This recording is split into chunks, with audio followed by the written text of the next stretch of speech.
Feby Triana, saya tanya dulu ini, muslimah atau apa? Aku dulunya muslim, terus keluarga aku juga muslim semua, Bang. Wah, Nah, kalau aku lagi ternyata. Sebentar, kita di sini wajib melakukan tes. tes apa? Jadi nggak boleh asal ngaku-ngaku, nggak boleh. Ya, Berapa ya, tahun boleh. jadi orang Islam, Kak Triana? Aku pokoknya dari sampai usia 26. 26 tahun jadi orang Islam. Pastilah selama 26 tahun tuh pernah sholat ya. Banget pernah. Coba Sering. bacaan-bacaan sholat bagaimana? Nanti bohong lagi pernah ngaku Islam, silakan. Aduh, kalau sholat aku paling baca ini aja boleh nggak? Baca Boleh, kayak Al-Quran. apa saja bukti bahwa Anda dulu benar-benar Islam, silakan. Oke, ya. Bismillahirrahmanirrahim. Alhamdulillahirabbil alamin. Arrahmanirrahim. Maliki yaumiddin. Iyyaka na'budu wa iyyaka nasta'in. Ihdinas siratal mustaqim. Siratal ladzina an'amta 'alaihim ghairil maghdubi 'alaihim waladdallin. Amin. Oke. Shalom Bapak Ibu Saudara yang dikasih oleh Tuhan, salam sejahtera buat kita semua. Kembali bersama saya dalam channel ini. Dan kali ini Bapak Ibu Saudara, saya mengajak kita semua untuk menyaksikan beberapa cuplikan atau klip-klip video kesaksian atau pengakuan beberapa murtadin dalam Komal Edis TV ketika mereka menyaksikan alasan-alasan mereka meninggalkan Islam. Nah, tentunya saudara yang dikasih oleh Tuhan, mereka tinggalkan Islam ini bukan karena ya ada sesuatu yang mengajak, tetapi karena melihat di mana ajaran-ajaran mereka ini yang ya lumayan membuat mereka sulit untuk menerima tentang kebenarannya, dan mereka pun tidak paham tentang ajaran mereka sendiri, dan itulah sebabnya beberapa murtadin ini menyampaikan alasan-alasan mereka di sini. Nah, karena itu Bapak Ibu Saudara, saya mengajak kita semua untuk menyaksikan dulu cuplikan ini sampai selesai supaya kita tidak gagal paham dengan statement-statement yang mereka sampaikan atau alasan-alasan mereka tinggalkan Islam. Nah, mari kita saksikan bersama-sama dalam cuplikan berikut ini.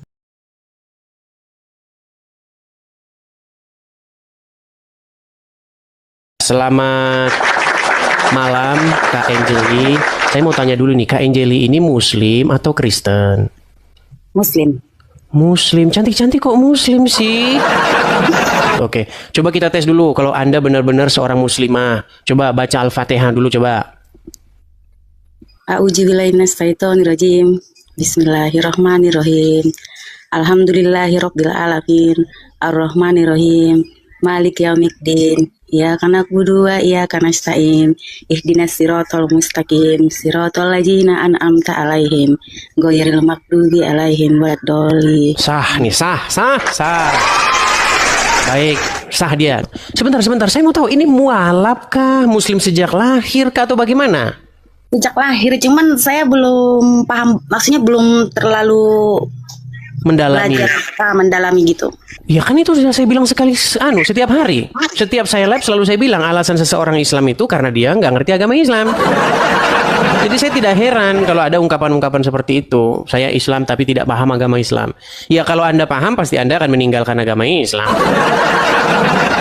Tapi coba ya saya konfirmasi dulu. Siapa tahu ada Muslim yang lain. Coba mau ngetes atau bagaimana? Sila saya kasih naik ini Muhammad Reza. Muhammad Reza. Halo Dis. Ya, Muhammad Reza. Ini dia sudah mengakui nih bahwa robnya orang Islam digendong-gendong, anakku adalah robku. Muhammad Reza, ini ada seorang muslimah, ini namanya Angeli. Seorang muslimah tapi dia sudah ragu-ragu lah. Gitu ya Dis, gitu ya. Ya coba tanya aja langsung. Tanya saja langsung. Oh ya, sebelum lanjut Mbak Anjali, kenapa, apa yang diragukan? Yang diragukan, saya nggak suka yang namanya poligami ditentang. Anda tahu nggak poligami yang di dalam Al-Quran itu? Dijelaskan sebentar Bu ya, saya jelaskan. Di dalam Al-Quran mengatakan fa in khiftum alla tuqsitu fil yatama. Bahasa Indonesia saja lah. Sabar, ini saya bacakan Edi. Iya, tetap betul bahasa Arab dianya, bukan orang Arab dianya tidak mengerti. Betul nggak Kak Angeli? Teman-teman di bawah ini. Ketika saya bacakan Quran dianya pakai bahasa Indonesia saja. Ketika saya bacakan Quran saya, dia kejang-kejang. Kok kejang-kejang? Bahasa Indonesia aja Bang, soalnya saya nggak ngerti yang Iya, saya sebentar. Ini nanti saya jelaskan. Fa in khiftum alla tuqsitu fil yatama fankihu ma qabalakum minan nisa masna wa sulasa wa ruba'. Sebelum Nabi Muhammad SAW diutus menjadi Rasul, itu menyempurnakan sebelum-sebelumnya. Yang sebelumnya mempunyai istri 100, disempurnakanlah menjadi 4 dalam Al-Quran. Kalau istrinya Nabi 9 itu khusus. Nah, kalau bagi umatnya katanya istri 4. lebih daripada 4. Memang mereka ini suka mereka semua. Intinya Muhammad melebihi apa yang sudah dibatasi di dalam Al-Quran. 4. Muhammad sendiri lebih dari 4, betul? Iya. Nah, artinya Muhammad melanggar Al-Quran. Kalau menurut saya, dengan biarpun saya muslimnya, kalau menurut saya dengan tentang istri berempat ataupun 100, itu menurut saya tidak adil. Kalau menurut saya kan kalau di agama Kristen yang saya tahu itu cuma 1 istri. Gak ada yang namanya poligami. Tapi kalau di agama Muslim itu banyakan poligami. Kadang-kadang itu laki-laki yang nggak mampu tapi sosok mampu gitu. Nah, dengarkan ya, wanita ini bicara apa kepada saya nih, dengarkan. Berarti dia nggak sepakat dengan poligami. Enggak. Aku bukan hidup di zaman Nabi. Karena bagi aku poligami itu waktu zaman dulu, kenapa adanya poligami? Karena mereka membantu janda yang nggak mampu. Tapi sekarang saya artikan poligami itu malah jadinya selingkuhan.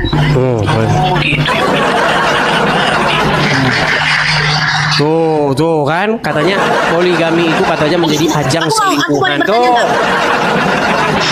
Aku mau bertanya Bang Idis. Ya. Kenapa kalau di Muslim ini istri berempat tapi selalu disakiti? Karena menurut Al-Quran perempuan itu boleh dipukul. Yang ngajarin tuh Al-Quran. Gimana? Coba sekarang saya tanya dulu Muhammad Reja, betul nggak Al-Quran membolehkan suami memukul istrinya?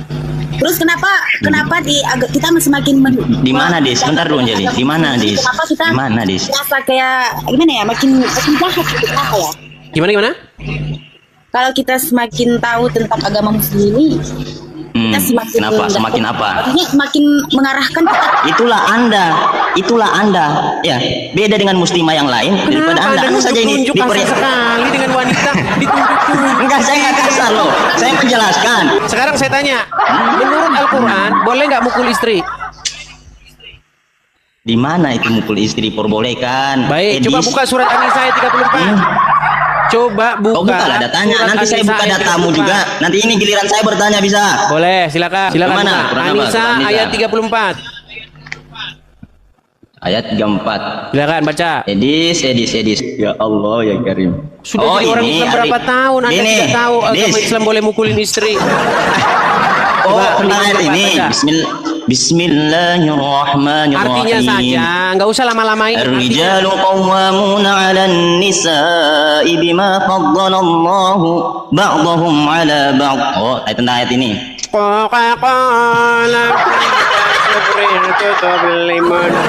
Des, ar-rijalu qawwamuna 'ala Bentar, saya nisa. balik aja. Udah diam dulu. Saya balik nih. Ini surat An-Nisa ayat 34, betul? Betul? Baik, artinya, perhatikan. Kaum laki-laki itu adalah pemimpin bagi kaum wanita. Oleh karena Allah betul telah itu. melebihkan sebagian mereka laki-laki atas sebagian yang lain wanita. Dan karena mereka laki-laki telah menafkahkan sebagian dari harta mereka. Sebab itu, maka wanita yang soleh ialah yang taat kepada Allah lagi memelihara diri ketika suaminya tidak ada. Oleh karena Allah telah memelihara mereka.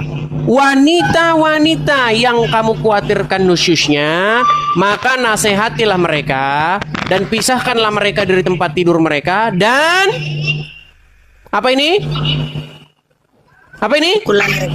Pukullah mereka. Jadi makanya kalau Kak Anjeli tadi bilang kenapa laki-laki muslim itu kasar, karena Al-Quran yang membolehkan mereka untuk berbuat kasar. Sekarang Muhammad Reza, Tepuk tangan dulu buat Edis. Tepuk tangan buat Tuan. bahwa laki-laki boleh mukulin istrinya. Kamu akui nggak bahwa laki-laki boleh mukulin istrinya menurut Al-Quran? Oh, nggak boleh. Nggak boleh. Nggak boleh. Padahal Karena ayatnya sudah itu kan jelas itu kan pukul itu mereka. iya, itu kan pemahamanmu, Dis. Pemahaman Anda ini Anda pemahaman saya. jangan dulu. Pemahaman bagaimana? Orang ayatnya sudah jelas begitu pemahaman. Ya, Saya mau gimana Kak bertanya, Anjeli? Bang Idis. Gimana itu? Saya memang tahu di dalam Al-Quran itu suami boleh beristri 4 gitu. Tapi menurut saya itu tidak adil gitu. Karena di Al-Quran itu sebenarnya kalau bagusnya kan dibuat istri 1 gitu. Oke. Iya, banyak wanita-wanita seperti Anda, bukan cuma Anda. Oke, begitu Kak Anjeli? Iya. Baik, saya turunkan ya. Oke Bang, makasih Bang. Oke, sama-sama. Terima kasih, saya turunkan. Ya, itulah teman-teman ya, ungkapan-ungkapan dari wanita-wanita muslimah. Bukan cuma 1-2 loh yang kayak gitu ya, banyak yang lain-lain. Ya, di akun saya yang satunya itu ada saya upload begitu juga. Mereka juga tidak setuju ya. Sama. Feby Triana, saya tanya dulu ini, muslimah atau apa? Aku dulunya muslim, terus keluarga aku juga muslim semua Bang. Waduh, Nah kalau lagi aku ternyata. Sebentar, kita di sini wajib melakukan tes. tes apa? Jadi nggak boleh asal ngaku-ngaku, nggak boleh. Ya, Berapa ya, tahun boleh. jadi orang Islam, Kak Triana? Aku pokoknya dari sampai usia 26. 26 tahun jadi orang Islam. Pastilah selama 26 tahun tuh pernah sholat ya. Banget pernah. Coba Sering. bacaan-bacaan sholat bagaimana? Nanti bohong lagi pernah ngaku Islam. Silakan. Aduh kalau sholat aku paling baca ini aja boleh nggak? Baca Boleh. kayak Al-Quran. Apa saja bukti bahwa Anda dulu benar-benar Islam. Silakan. Oke, ya. Bismillahirrahmanirrahim. Alhamdulillahirabbil alamin. Arrahmanirrahim. Maliki yaumiddin. Iyyaka na'budu wa iyyaka nasta'in. Ihdinas siratal mustaqim. Siratal ladzina an'amta 'alaihim ghairil maghdubi alaihim waladdallin. Amin. Kayak Sah gitu ya, kalau- Muslim ya, Muslim ya. Oke. Ya, gimana Kak Triana perjalanan? Sekarang ini di KTP masih Islam atau bagaimana? Udah Kristen, aku udah Oh, dibaptis. udah Kristen. Jadi Ya, cerita Kak Triana. kesaksian ya. Jadi aku tuh sama suamiku pun juga dia dari Muslim. Jadi kami ini berdua luar biasa. Memang dari keluarga dua-duanya juga Muslim semua. Tapi bukan karena menikah ya. Jadi suamiku itu dia juga ada pengalaman pribadi sama Tuhan. Aku pun juga sama. Jadi memang kita berdua tuh luar biasa banget. Nah masuk ke Kristen itu aku pengen berkesaksian yang luar biasa Bang. Jadi begitu aku masuk sudah dibaptis ya. Aku ada perjumpaan sama Tuhan Yesus itu yang aku ingat sampai sekarang ya. Jadi boleh diceritain detail nggak sih Boleh, Bang? silakan. Boleh. Jadi aku beberapa bulan dibaptis itu pada saat itu aku tidur terus mimpi itu di antara aku tidur atau enggak lah. Pokoknya masih kayak sadar. Tapi di situ aku mimpi aku ini masih jadi orang Islam. Nah, aku masih jadi orang Islam kan kalau di Muslim itu kan kalau misalkan meninggal tuh nggak langsung ke akhirat yang ujung. Jadi maksudnya kayak ada kubur dulu terus nanti ada apalagi gitu kan ya. Nah itu di situ aku ceritanya di goa dan aku meninggal sama ibunya temanku. Jadi pada saat itu si ibunya temanku itu kan dia bilang gini, ini kita masih ada waktu loh untuk bertaubat gitu kan. Ayo sholat gitu. Nah pada saat si ibunya temanku itu dia pergi mau sholat, akunya nih, aku kayaknya udah nggak sholat deh. Soalnya aku tuh emang udah pindah gitu ya, kayak udah ke bawah-bawah gitu. Nah pada saat itu tuh ada malaikat Bang, ada malaikat 2 itu tinggi dan dia jalannya tuh pakai jubah hitam gede tinggi, pokoknya tuh serem banget ya. Terus udah itu pada saat dia mau ngambil aku, Yesus tuh datang gitu. Yesus tuh datang terus dipegang tangan aku, dia bolong di sininya Bang pakai baju putih. Terus dia bilang gini, "Ini muridku." Nah, terus udah itu malaikatnya tuh kayak tiba-tiba mundur nunduk gitu, kabur gitu. Jadi kayak disitulah yang aku nggak bisa lupa ya. Jadi memang walaupun memang jadi orang Kristen itu nggak segampang itu ya. Aku banyak dihujat orang, terus banyak diancam juga. Waktu apalagi zaman dulu aku masuk Kristen itu belum banyak ya, belum ada sosial media terutama kayak TikTok itu kan belum ada. Jadi kayak orang mengerti tentang agama Kristen tuh kayak nggak segini vulgarnya gitu ya. Aku di Jakarta dan aku tuh orang kampung. Jadi pas mau pulang itu diancam lah, mau dibunuh lah. Pas aku pulang juga mobil dibaret-baretin lah, apa-apa segala macam gitu. Aku sampai 5 tahun Bang aku nggak balik karena emang diancam. Terus udah itu juga dari keluarga besar. Untungnya sih kalau keluarga pribadi yang pokok ya kayak bapak ibu tuh mereka juga kayak ya udahlah biarin gitu. Yang penting kamu jalanin agama dengan benar gitu kan. Karena semua agama pikir orang tuaku tuh ya pasti mengajarkan yang benar gitu. Nah cuman ya dari yang orang lainnya itu kayak gitu, terus ada pengancaman. Nah itu perjalanan hidup juga ikut orang Kristen. Jadi orang Kristen ya teman-teman nggak segampang apa yang dipikirkan gitu loh. Dalam arti itu kita harus memikul salib juga gitu. Jadi orang Kristen apalagi ketika lagi terlilit masalah ya, yang keluarga yang Islam kan pastinya juga kayak apa sih namanya, syukurin gitu. Ya, syukurin lu gitu, syukurin. Tapi puji Tuhan ya, aku sih dapat penguatan dari Tuhan tuh kayak sampai dengan sekarang detik ini walaupun permasalahan begitu banyak, tapi masih dapat kekuatan gitu loh. Dapat kekuatan dan aku juga nggak akan balik lagi karena aku udah yakin banget sama Tuhan Yesus. Sumber keselamatan. Karena aku udah menemui. Sorry aku gugup banget karena aku dari kemarin santai. pengen masuk, pengen berkesaksian ini. Aku udah bilang sama Tuhan kalau memang aku harus berkesaksian ini nyata banget ya yang aku alamin sendiri. Jadi mungkin orang-orang lain harus tahu juga bahwa Yesus itu sumber keselamatan buat kita semua. Bahkan ya kalau satu keluarga ada yang percaya Yesus, satu keluarga itu pun diselamatkan. Makanya keluarga aku semuanya masih Muslim. Tapi aku selalu doakan mereka supaya bisa percaya sama Tuhan. Kayak gitu sih Bang, aku cuma mau menyampaikan itu, bahwa luar biasa ikut Yesus itu, walaupun kita nggak gampang, tapi kita pasti diberi kekuatan gitu Bang. Artinya banyak ya orang-orang yang ternyata dari Muslim ke Kristen selama ini belum speak up, belum bicara begitu. Dan dengan adanya media sosial ini ya dibagi supaya orang itu jangan takut untuk bercerita, jangan takut untuk bersuara seperti itu. Terima kasih Febe Triana tentang kesaksiannya. Mudah-mudahan menjadi inspirasi bagi wanita-wanita lain juga yang masih on the way atau sudah di Kristen tapi belum berani speak up seperti itu. Ya, sama satu lagi boleh nggak sih Bang? Apa itu? Silakan. Jadi masuk Kristen itu bukan berarti kita yang milih Tuhan, tapi Tuhan yang milih kita ya. Karena waktu itu aku ngalamin, waktu aku masih Islam, itu kan aku masih pacaran sama suamiku itu ke gereja. Nah, aku tuh nggak ada kepikiran untuk bisa masuk Kristen ya. Cuman pada saat itu pas ibadah tiba-tiba tuh aku kayak dicurahin Roh Kudus, yang aku nangis terus nggak berhenti-berhenti.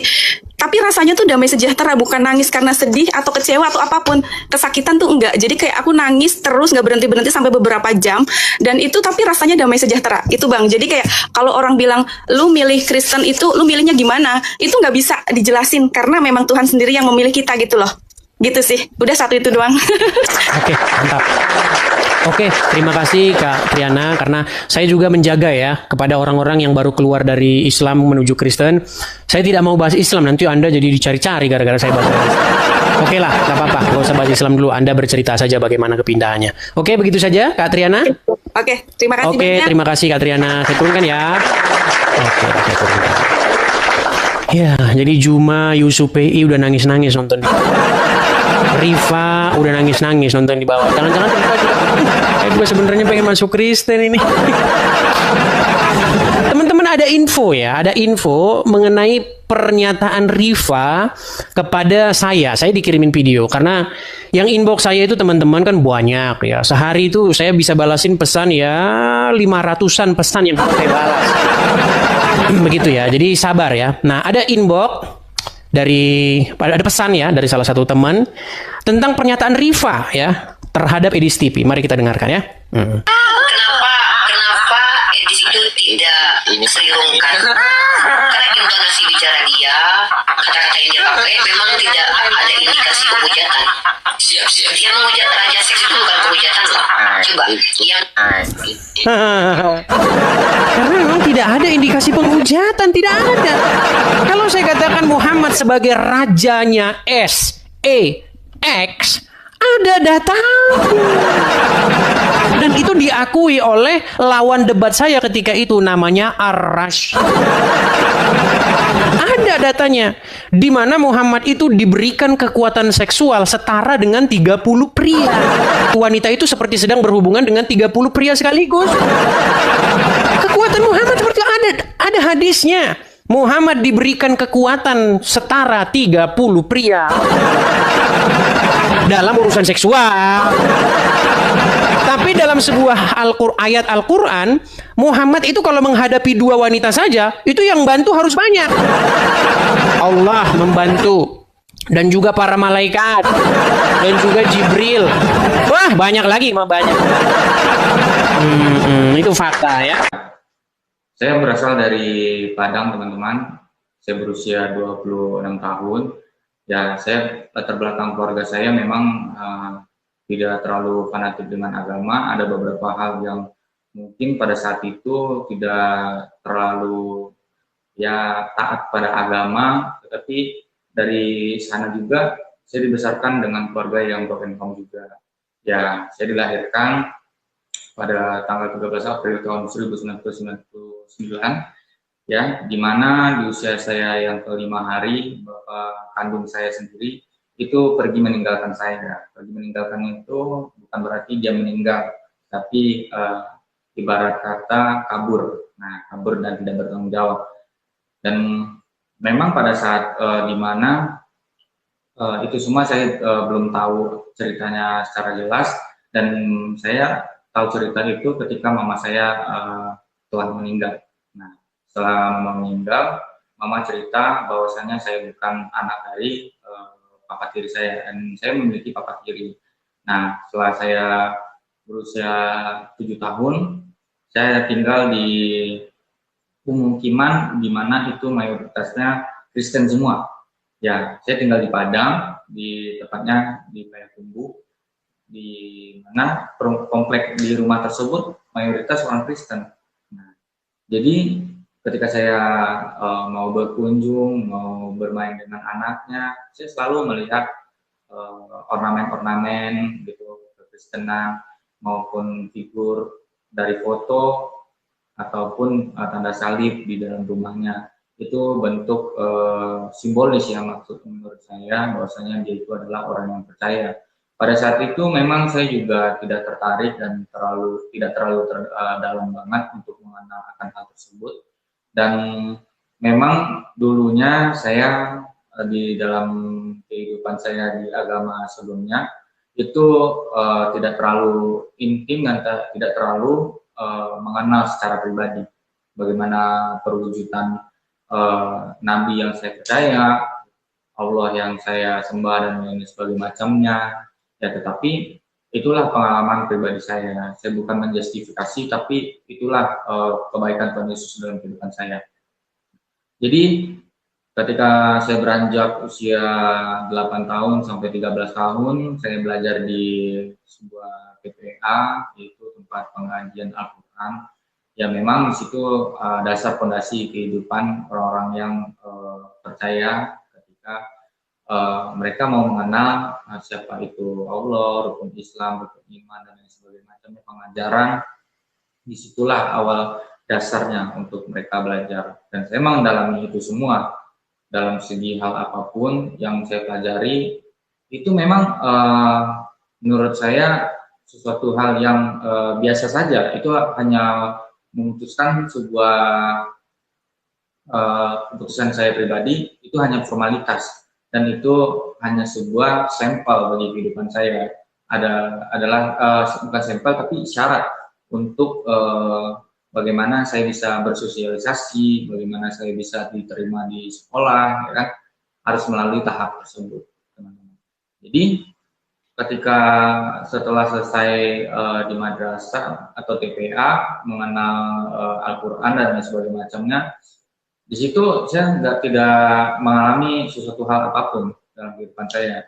Ya, saya juga nggak terlalu tertarik dalam dunia agama dan itu hanya sekedar rutinitas secara pribadi. Dan saya juga dididik dalam keluarga yang memang tidak taat agama dan tidak tahu bagaimana mengarahkan keluarganya ini mau kemana. Tetapi ya puji Tuhannya itu adalah bentuk dari mana masa kekelaman bagi saya, di mana saya tidak terlalu mengenal agama, Tuhan maupun bersekutu ya setiap harinya. Meskipun rutinitas itu dijalankan setiap hari, tetapi ya pengalaman pribadi itu harus dibutuhkan, teman-teman. Jadi setelah beranjak dewasa, ya memang ada sebuah case di mana hidup saya itu berubah drastis.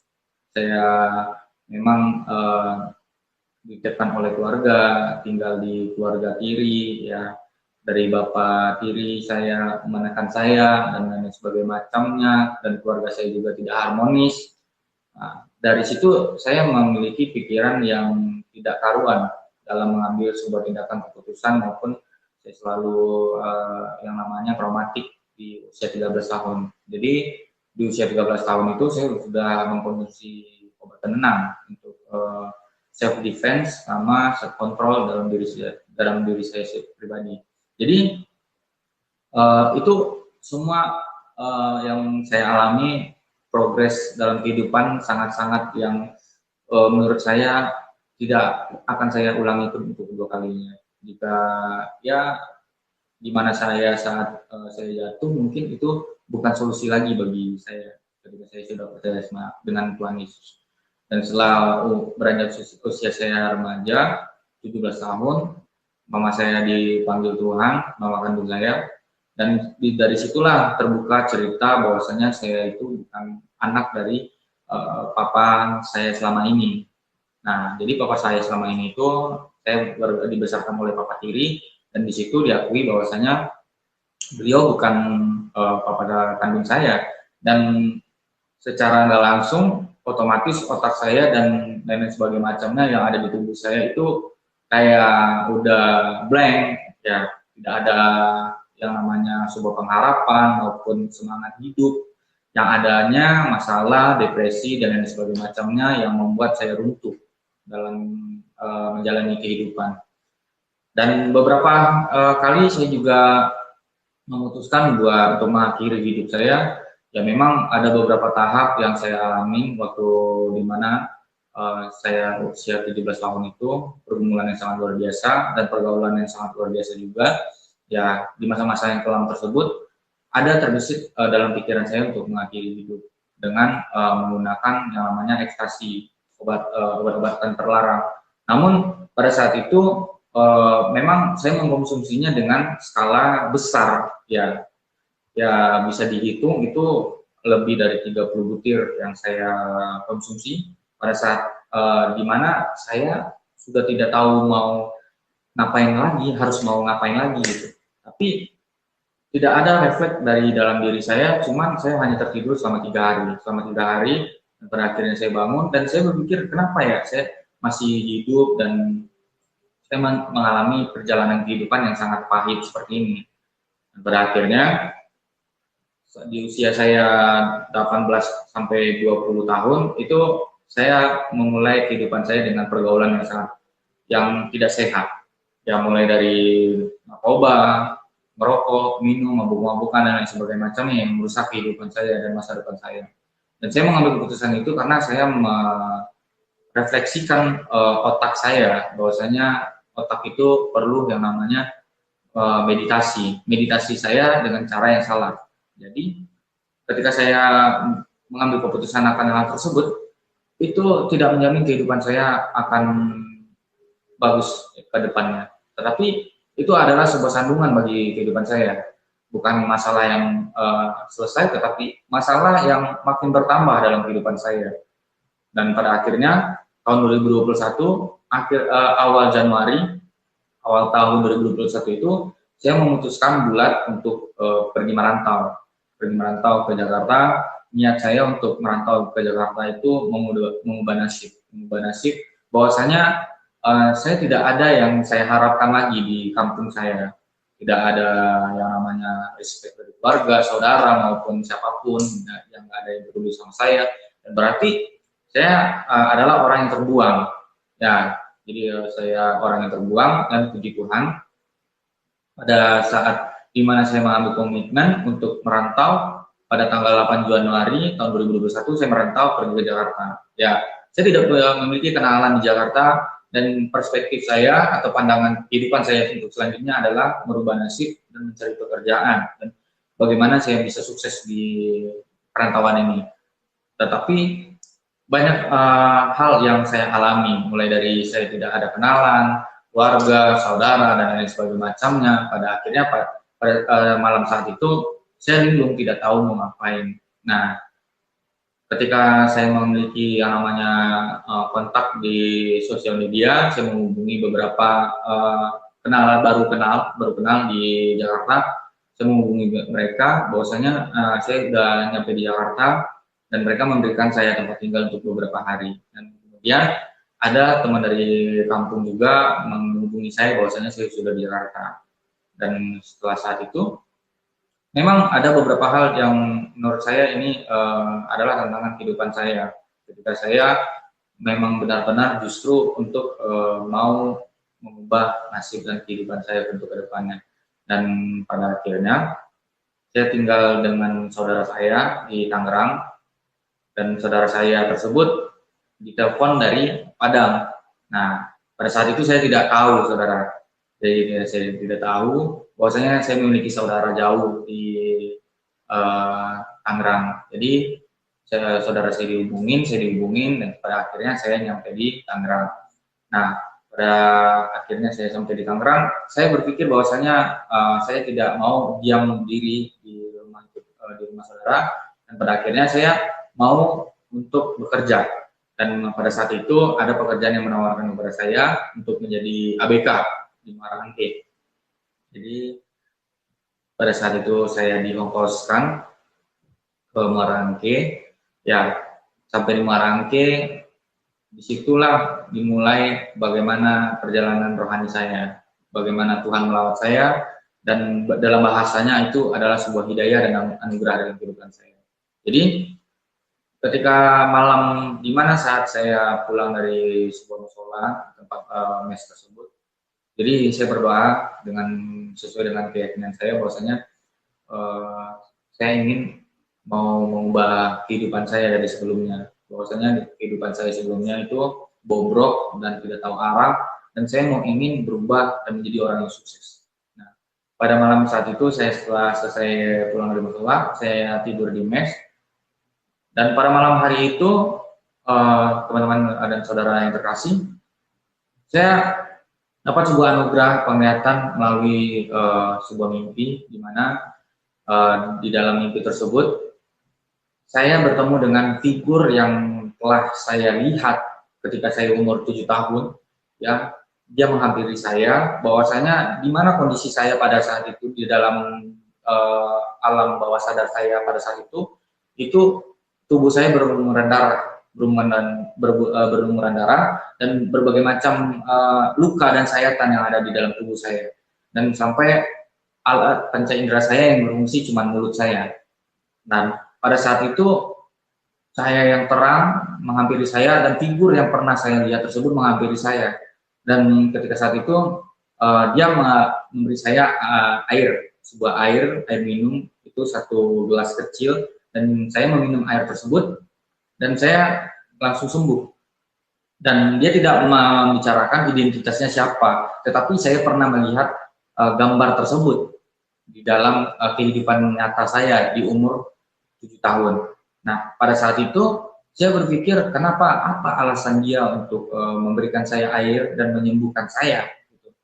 Tapi pada saat itu di dalam diri saya, pemberontakan di dalam diri saya itu pasti masih ada. Ngapain, ini sesuatu hal yang apa yang menurut saya ya, kayak seperti hal-hal yang menurut saya itu kayak inilah gitu kan, kayak nggak sesuai gitu, nggak enakan aja gitu. Tetapi di fase yang kedua itu tahap transisi, di mana langsung berputar arah mimpi saya itu langsung di sebuah tempat di mana sebuah taman yang sangat luar biasa, bagus, dan itu tidak ada gambarannya di dunia ini, dan saya juga tidak bisa membayangkan bagaimana bagusnya taman tersebut. Dan dia menghampiri saya kembali, dan saya duduk di bawah pohon, dan dia berkata kepada saya, bagaimana perasaan kamu ketika kamu telah disembuhkan oleh saya, dan saya memberikan air ini kepada kamu. Dan jiwa saya secara otomatis berbicara demikian. Saya merasa saya biasa aja. Pemberontakan itu masih ada di dalam diri saya, bahwasanya ya disclaimer saja, bahwasanya kefanatikan itu pasti ada di dalam setiap orang yang belum percaya kepada Yesus. Ya, saya menganggap itu hal-hal yang biasa, dan menurut saya itu sesuatu hal yang kemungkinan saja itu hanya kebetulan dalam kepribadian saya. Dan pada saat itu, di mana dia berbicara kepada saya, oh ya sudah, nanti kamu tahu apa maksud dan tujuan saya untuk menyembuhkan kamu. Dan langsung saya terbawa ke dunia di mana ruang yang gelap dan tidak ada cahaya sama sekali. Dan saya hanya dibekali dengan 1 lilin. Dan 1 lilin tersebut itu adalah lentera kehidupan saya. Dan saya dipilih untuk menempuh jalan yang mana. Ya, dia berbicara kepada saya bahwasanya kamulah yang menentukan kehidupan kamu, dan lentera inilah jalan perbekalan kehidupan kamu. Dan saya berpikir bahwasanya ini adalah sebuah pilihan dalam kehidupan saya, pilihan yang mungkin pada saat itu saya memiliki yang namanya kelabilan dalam memilih, dan di mana saya memilih bahwasanya jalan menuju kebinasaan atau jalan menuju kehidupan yang kepada sebuah kehidupan yang kekal. Dan pada saat itu saya berpikir, kalau saya merujuk kepada sini, ibarat kata saya sudah mati dong. Tapi ketika saya memilih kehidupan yang kekal, saya mengalami yang namanya hidup. Saudara-saudara, saya mengalami yang namanya hidup. Dan ketika saya mau berjalan kepada terang tersebut, ada beberapa hal yang membuat diri saya ragu. Dan ini benar atau tidak. Dan pada saat pada akhirnya saya memiliki keputusan pribadi, ya udah, saya mau memiliki kehidupan yang lebih baik lagi, dan saya memilih akan hal tersebut, langsung semuanya itu berubah, dan pandangan saya itu langsung menjadi putih dan lain sebagainya macamnya. Yang saya lihat cuman gambaran putih saja, tidak ada objek yang bisa saya lihat. Dan saya bangun, ketika malam itu saya bangun, saya menghubungi beberapa rekan konseling yang ada di beberapa platform. Saya searching di Google, dan saya berpikir bahwasanya ini Tuhannya orang Kristen, kenapa menghampiri saya gitu. Ini Tuhannya orang Kristen. Ya, pada saat itu memang kepikiran bahwasanya saya konsultasi berbagai macam media dan berbagai macam orang juga, dan konseling juga. Dan pada malam hari itu memang ada beberapa jawaban yang tidak sesuai dengan apa yang saya sampaikan, tapi puji Tuhan pada malam hari itu saya mengambil komitmen bahwasanya bagaimana cara saya untuk mengikut Tuhan. Dan saya searching di Google, dan pada akhirnya saya realisasikan kepada beberapa oknum. Ya, saya ditelepon dan saya di follow up, dan saya di konseling. Saya bercerita bagaimana pengalaman supranatural saya bertemu dengan Tuhan Yesus. Saya ceritakan semuanya. Oh iya, benar bahwasanya tidak semua orang yang mengalami yang namanya lawatan Tuhan dalam kepribadiannya, dan termasuk juga kamu adalah orang yang terpilih, karena gak semua orang di dunia ini yang dilawat Tuhan dan dihampiri oleh mimpi, gitu kan. Jadi saya merasa diri saya istimewa. Sebelumnya saya menganggap diri saya itu orang-orang biasa-biasa saja, tetapi keistimewaan identitas itulah yang meyakinkan saya bahwasanya itu adalah Tuhan yang benar. Dan memang saya menggumuli itu, saya berdoa, apakah ini benar, apakah ini sesuai dengan kehendak, atau ini sesuai dengan keinginan saya pribadi. Saya berbicara kepada diri saya pribadi, apa saya hanya ikut-ikutan saja. Nah, dan pada saat itu saya mendeklarasikan iman saya kepada saudara saya, dan saya pulang ke Tangerang lagi, dan saya mendeklarasikan iman saya kepada saudara saya bahwasanya saya mau mengikut Tuhan Yesus di dalam perkumpulan keluarga, tepatnya itu di ruang tamu. Dan keluarga saya, saudara saya tersebut bilang bahwasanya saya itu bercanda. Saya dibilang itu kamu menjadi orang kafir, kamu menjadi kayu bakar orang seberang, orang percaya atau yang kepada Mr. M gitu. Ya, saya mengambil keputusan pada saat itu. Ya, saya yakin dan percaya bahwasanya saya mengalami pribadi. Nah, pada hari itu juga saya beberapa kali berbicara kepada pihak konseling, dan ada mereferensikan saya kepada sebuah gereja lokal yang ada di Bekasi. Saya berkunjung ke tempat tersebut, dan saya menceritakan bagaimana pengalaman pribadi saya kepada pendeta tersebut, dan saya berbicara. Setelah saya berbicara, dan pendeta tersebut menginjili saya gitu. Bapak nggak usah capek-capek menginjili saya gitu. Saya berinisiatif sendiri. Bapak nggak usah capek-capek menginjili saya mau memberi diri saya mau dibaptis gitu. Saya mau percaya Tuhan Yesus, saya mau memberi diri saya untuk dibaptis, dan saya mau kehidupan saya akan jauh lebih baik lagi ketika saya mau terima Tuhan Yesus. Dan pada minggu tanggal 29 September tahun 2021, ya, pada saat itu memang saya berpikir bahwasanya ini kalau memang dari Tuhan, saya akan mengikuti Tuhan. Kalau bukan, ya saya hidup dengan keluntang-lantungan. Saya sudah mengambil komitmen dan keputusan yang sangat radikal seperti itu. Dan pada saat itu, sebelum sehari dibaptis, saya izin kepada keluarga untuk pergi malam minggu, dan saya tidak pulang, dan saya nginap di sebuah gereja atau di pastori di Bekasi. Dan pada minggu paginya saya beribadah, siangnya kita dibaptis. Dan setelah dibaptis, saya lahir baru. Ada sesuatu hal yang memang di dalam diri saya itu semua tertinggal di dalam genangan air tersebut. Kayak contohnya beban dan contoh masalah dalam keluarga, sesuatu hal yang belum pernah saya alami dalam kehidupan saya pribadi, yaitu kayak tertinggal di dalam air tersebut, dan saya ngerasa plong dan kayak sesuatu hal makhluk yang baru gitu. Pada saat itu, setelah selesai, saya balik ke Tangerang lagi, dan keluarga saya tahu saya sudah dibaptis, dan keluarga saya sudah tahu saya sudah dibaptis. Dan pada saat itu malam dimana saya harus diusir, jam 2 malam saya diusir, teman-teman. Jam 2 malam saya diusir oleh saudara saya, keluarga dari anak kakak mama tersebut menghampiri saya bahwasanya kamu nggak boleh di sini lagi, kamu udah nggak percaya kepada keyakinan kami. Udah, kalau kamu mengambil keputusan bahwasanya kamu mengikut Tuhan kamu yang kamu manut sekarang itu, ya udah kamu nggak bisa pergi di sini. Berbagai macam tantangan, memang ada persekusi yang saya alami, justru kontak fisik ya, kontak fisik yang saya alami memang justru itu sesuatu hal yang memotivasi saya bahwasanya ikut Tuhan dengan sungguh-sungguh itu sangat luar biasa, teman-teman. Sampai saya hidup luntang-lantung di mana saya hidup di Tanah Abang selama seminggu. Di Tanah Abang itu kehidupan yang tidak mengenakan.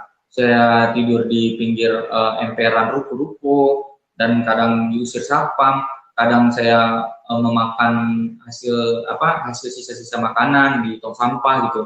Ya, dari situ saya memiliki pola pikir yang sangat dimana ini sesuatu hal yang menurut saya adalah yang terhina dalam kehidupan saya. Kenapa saya berpikir, kenapa mengikut Tuhan saya dibikin seperti ini? Ternyata setelah saya alami akan hal tersebut, itu adalah awalan dari bagaimana saya mengikut Tuhan itu secara sungguh-sungguh. Bagaimana kehidupan saya selanjutnya, saya tidak memikirkan akan hal tersebut, dan saya mengalami sesuatu hal yang sangat-sangat luar biasa dalam kehidupan saya. Meskipun saya terpuruk, dan meskipun saya menjadi gembel, dan meskipun saya hidup luntang-lantung di pinggir jalan, tapi Tuhan memelihara saya, saudara-saudara. Saya mengalami akan hal tersebut, ya, pemeliharaan Allah itu tidak pernah diam di dalam kepribadian kita. Bagaimana Tuhan bekerja, dan bagaimana Tuhan selalu memperhatikan kita dari hal sekecil apapun. Dan pada saat itu, saya menghubungi pendeta yang telah membaptis saya di Bekasi tersebut. Saya berbicara dengan beliau, bahwasanya saya minta pertolongan juga, bahwasanya saya tidak memiliki tempat tinggal lagi, dan saya mau menumpang di tempatnya dia, dan saya ingin bekerja, mencari pekerjaan, dan saya memiliki sebuah kehidupan yang layak dan normal lah, seperti orang-orang pada umumnya. Dan saya berusaha pada saat itu, ya, banyak pergumulan yang saya hadapi pada saat itu, mulai dari mencari pekerjaan, ditolak dari pekerjaan, dan ditolak dari beberapa oknum dan beberapa teman juga, dan tidak ada yang membantu saya pada saat itu. Dan saya coba berserah penuh kepada Tuhan, dan saya berdoa pada Tuhan. Tuhan, kenapa ini terjadi dalam kehidupan saya? Kenapa setelah saya mengikut Tuhan, ada beberapa hal yang tidak mengenakan dalam kehidupan saya? Mulai dari saya ditolak keluarga, saudara, maupun teman, maupun orang pekerjaan, maupun di tempat manapun saya ditolak. Tapi saya pada saat itu berserah penuh saja kepada Tuhan, belajar berserah, belajar berdoa, belajar berpengharapan penuh kepada Tuhan, dan mengandalkan Tuhan di dalam kehidupan saya. Dan setelah saat itu, saya berpikir kehidupan saya setelah saya terima Tuhan itu, saya mau jadi apa? Nah, pada saat dimana saya memiliki kerinduan dalam diri saya pribadi untuk melayani Tuhan pada saat itu, dan saya berdoa kepada Tuhan di mana malam Natal pada tahun 2022, kalau tidak salah, tahun 2022 itu Natal para pendeta, teman-teman, Natal para pendeta. Dan pada saat itu memang isi dalam gereja tersebut pendeta semua, mulai dari pelayan altar, mulai dari jemaat, itu pendeta semua. Cuman saya doang yang jemaat biasa, ibarat kata ya orang yang nggak ada jabatannya lah di gereja. Jadi setelah saya beribadah, ada pengumuman, ada nggak yang mencalonkan diri untuk menjadi sebagai hamba Tuhan atau pendeta.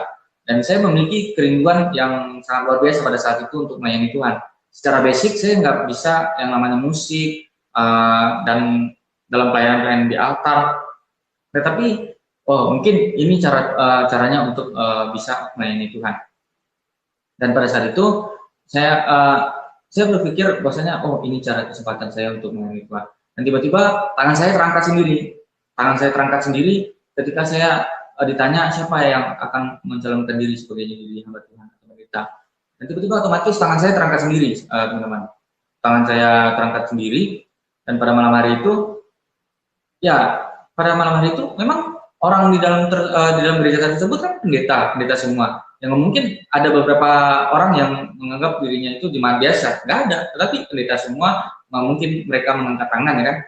Tetapi saya secara otomatis saya mengangkat tangan saya, bahwasanya mungkin ini cara Tuhan ya dalam kehidupan saya, memakai saya untuk menjadi alatnya. Dan saya konsultasi beberapa orang di dalam gereja tersebut, dan saya berbicara dengan bapak rohani saya, yang mentor saya berbicara dengan beliau. Pak, saya memiliki kerinduan untuk melayani Tuhan dan saya ingin mencalonkan diri saya sebagai pendeta. Dan beliau berbicara demikian, saya menghargai semangat kamu, tapi ada beberapa hal yang harus kamu jalani. Yang pertama, kamu harus sekolah teologi, kamu harus mempelajari Alkitab dan mendalami Alkitab. Nah, pada saat itu saya down, teman-teman. Pada saat itu saya down, dan saya berpikir bahwasanya ini tidak ada pengharapan lagi. Ijazah saya cuma hanya SMP, dan saya menuntut kepada Tuhan. Kenapa ya Tuhan? Ketika saya udah mau berserah, ketika saya udah mau mengikut Tuhan, tapi kenapa ya ada saja halangan untuk melayani Tuhan? Tetapi pada saat di mana malam selesai ibadah tersebut, saya berserah penuh kepada Tuhan, dan saya all in kepada Tuhan, all out bersama dengan Tuhan. Ya, ibarat kata saya mengeluarkan apa yang ada di dalam diri saya, dan saya berfokus pada Tuhan. Saya mengutarakan semua dengan perkataan maupun permintaan maupun apapun itu saya utarakan semuanya. Dan pada malam hari itu, setelah saya utarakan semuanya, paginya saya dipromosikan, teman-teman. Dipromosikan, bahwasanya ada kabar baik, dipromosikan ke salah satu PKBM yang ada di Bekasi. Dan saya registrasi, dan memang pada saat itu saya berpikir bagaimana ya caranya saya untuk mendapati yang namanya uang untuk membayar semuanya, ada yang keperluan saya pribadi maupun SPP maupun apapun yang saya perlukan pada saat itu sebuah kebimbangan dalam diri saya. Tapi saya yakin kalau ketika Tuhan mau memanggil saya, pasti Tuhan akan menyediakan semuanya apa yang saya perlukan. Pada saat itu memang kebimbangan tersebutlah kuasa Tuhan menjadi sempurna, teman-teman. Jadi ketika saya memiliki kekurangan, uang tidak ada pada saat itu, dan ya puji Tuhannya, Tuhan mencukupkan semuanya. Tuhan mengirimkan berkat-berkatnya melalui perantaraan orang-orang di sekeliling saya, mengirimkan untuk membayar SPP. Ya puji Tuhan, saya telah selesai mengambil paket C dan PKBM tersebut. Ya, saya bergumul dalam 1 tahun tersebut bahwasanya saya mau melayani Tuhan. Tetapi bagaimana ya Tuhan? Saya dalam kehidupan saya tidak layak gitu. Saya tidak layak, dan kebimbangan itu pasti ada dalam diri saya, dan kekhawatiran itu pasti ada. Tapi setahun setelah selesai tersebut, saya meyakinkan dan membulatkan tekad saya untuk melayani Tuhan dan mau mengikut Tuhan melalui pendidikan yang ada di Harapan Indah. Nah, pada saat itu saya membulatkan tekad saya. Ya, puji Tuhannya, saya diterima, saya berkuliah dan mendalami yang namanya pendalaman Alkitab, belajar Alkitab. Ya, ibarat kata saya sekolah di salah satu sekolah teologi yang ada di Harapan Indah, yaitu di STT Bethesda. Ya, puji Tuhan saja, saya sudah semester 6 pada saat ini. Ya, nanti bulan ini saya akan diutus praktek. Ya, mungkin ada beberapa hal yang menjadi pergumulan bagi saya. Memang inilah momen-momen di mana Tuhan bekerja dalam kehidupan saya. meskipun saya memiliki kebimbangan, keraguan-raguan, ketidakpastian, depresi, stres, dan apapun yang saya alami pada saat ini, ya saya anggap itu semua adalah proses pembentukan. Dalam beberapa tahun belakangan ini saya menganggap saya dikikis secara pribadi melalui kehidupan saya yang sebelumnya.